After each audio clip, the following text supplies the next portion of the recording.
Hi, it's me again with Corel Draw tips and tricks, and I just made a video on how to create this geometric pattern.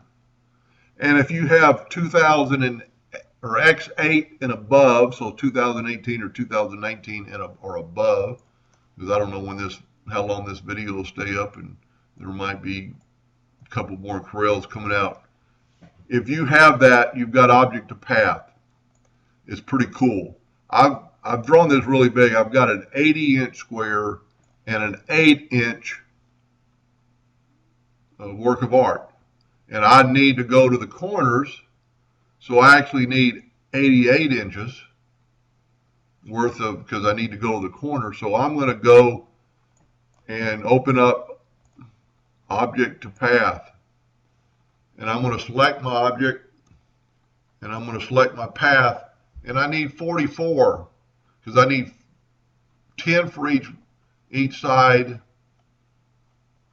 and then I need 4 for the corners, and I've already got one, so I need 43 duplicates. This is amazing. If you needed to make a border, and then you could take away your line. Whoop. I don't know what I did there. Sorry about that. And then if you take away your line, you've got a geometric shape border that you basically drew in a couple of minutes. And then you could size it to whatever you wanted to, as long as you kept it square. Now, if you wanted a rectangle, you just have to figure out the pattern more.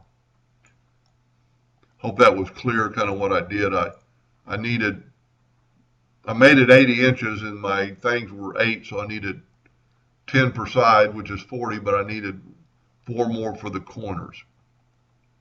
Anyway, I hope that helped a little bit, and thank you for watching.